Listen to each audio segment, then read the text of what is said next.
सभी गुरमुख भाई बहनों को प्रेम भरी जय सच्चिदानंद जी। बंदो चरण सरोज गुरु मुद मंगल आगार।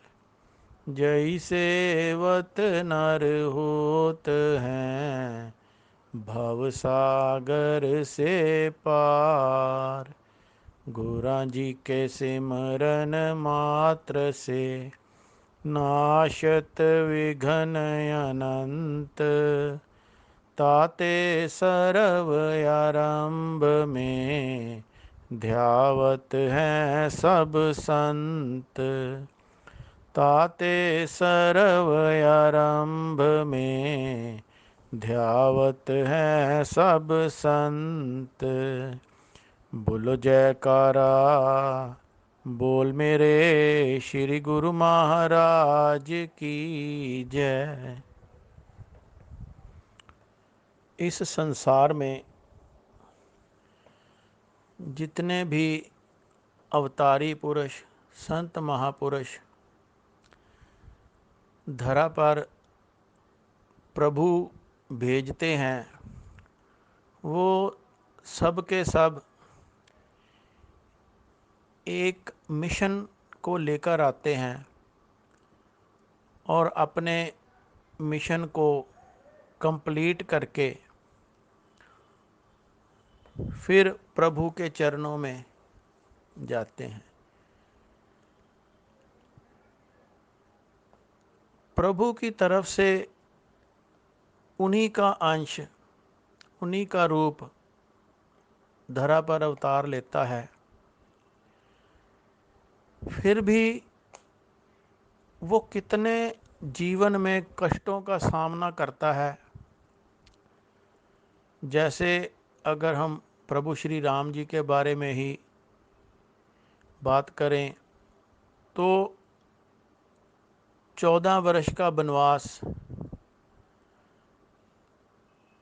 पहले भी गुरुकुल में शिक्षा ग्रहण करना, फिर जब आए तो राजपाठ नहीं मिला, फिर वनवास।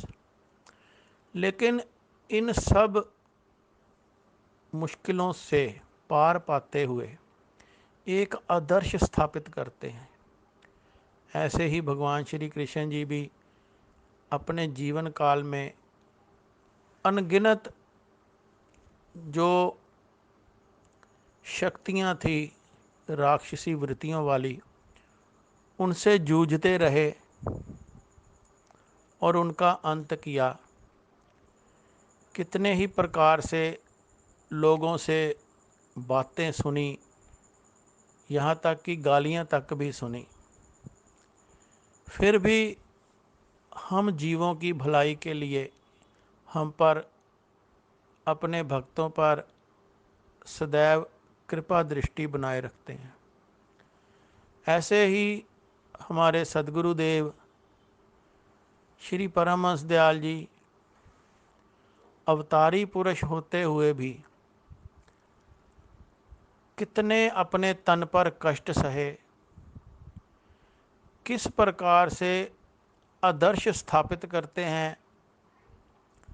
16 वर्ष तक घनघोर तपस्या जंगलों में,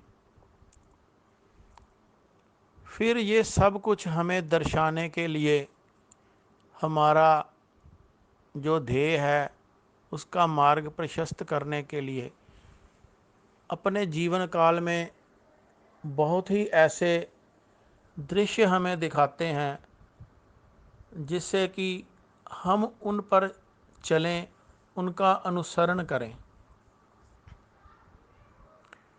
लेकिन इतना कुछ सुनने के बाद, देखने के बाद भी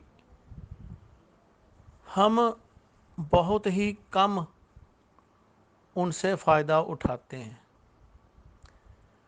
जैसे कि उनकी जीवन झांकियों में उन्होंने उच्च आदर्श और उच्च शिक्षाप्रद लीलाएं की। आपका तो जीवन ही त्याग और तपस्या का एक साक्षात प्रतीक रहा। आप बहुत ही दयालु कृपालु स्वभाव के थे। एक बार की बात है, सर्दियों की ऋतु थी और एक सेवक जो कि जागीरदार थे, उन्होंने एक बहुत ही मूल्यवान दोशाला लाकर आपको उड़ाया। हम अब भी देखते हैं जब सदगुरुदेव को कोई भक्त पीताम्बर उड़ाते हैं तो जयकारों का घोष इतना होता है कि आकाश तक उसकी आवाज़ जाती है। ऐसे ही वहाँ पर दृश्य था। लेकिन हमारे लिए सदगुरुदेव कैसी कैसी लीलाएं करते हैं कि अभी सभी वहीं पर थे। जिस भक्त ने प्रेमवश वो मूल्यवान दोशाला उड़ाया था वो भी वहीं खड़े थे। तभी वहाँ पर एक फ़कीर जो कि सर्दी से कांप रहा था वहाँ पर आया और हाथ जोड़कर कहने लगा, बाबा जी जाड़ा बहुत लगता है, हमें कुछ पहना दो। तो कितने दयावान हैं हमारे परमहंस जी।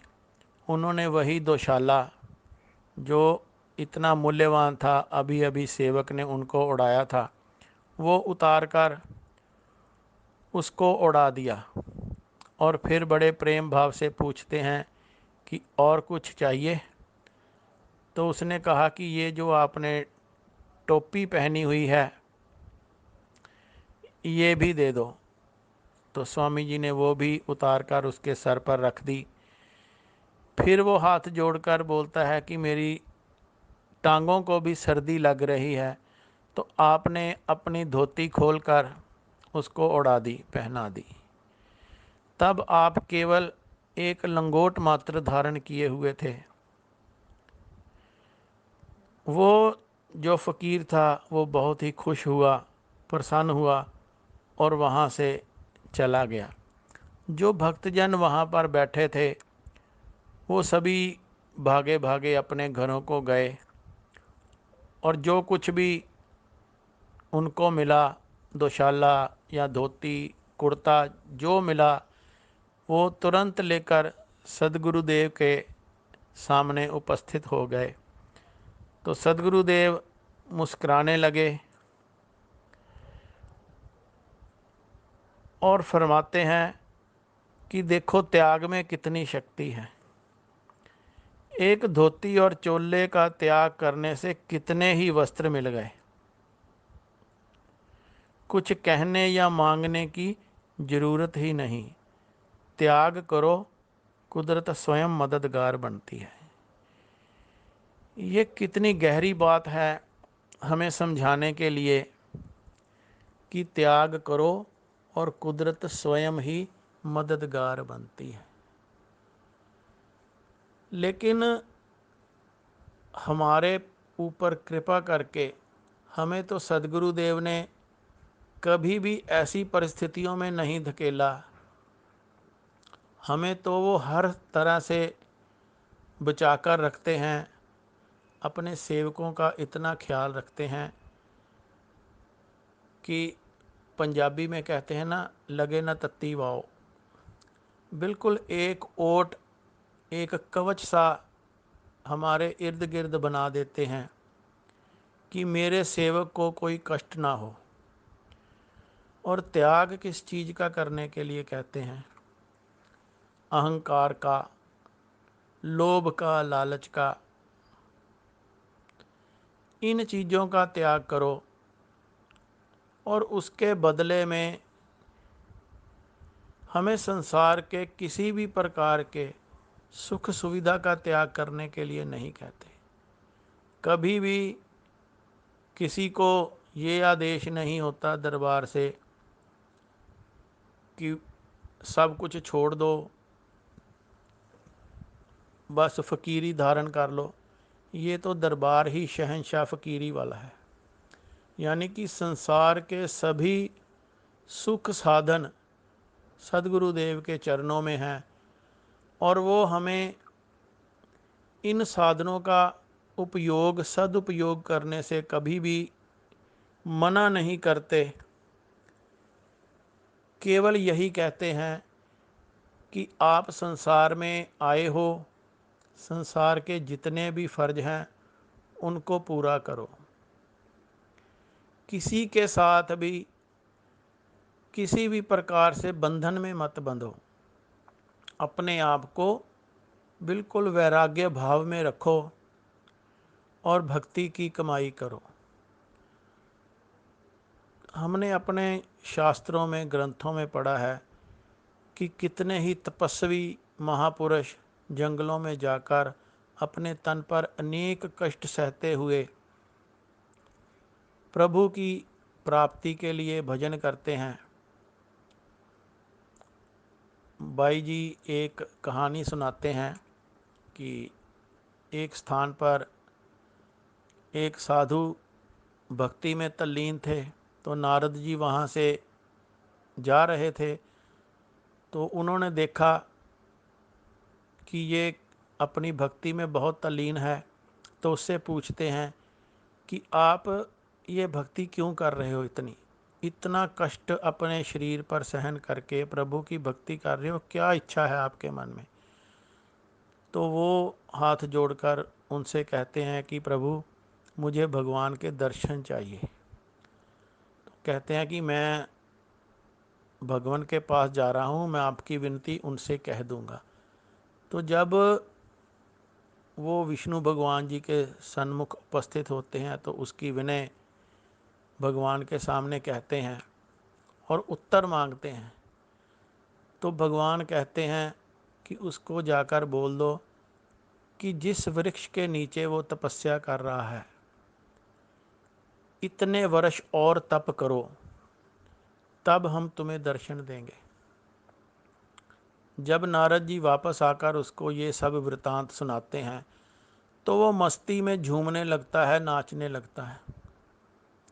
केवल यही बात जो उसमें से कहते हैं ना, जब कोई कहानी हो, कथा हो, उसका सार क्या होता है, तो उसने केवल वो ही वचन अपने अंतर मन में धारण किए कि भगवान मुझे दर्शन देंगे।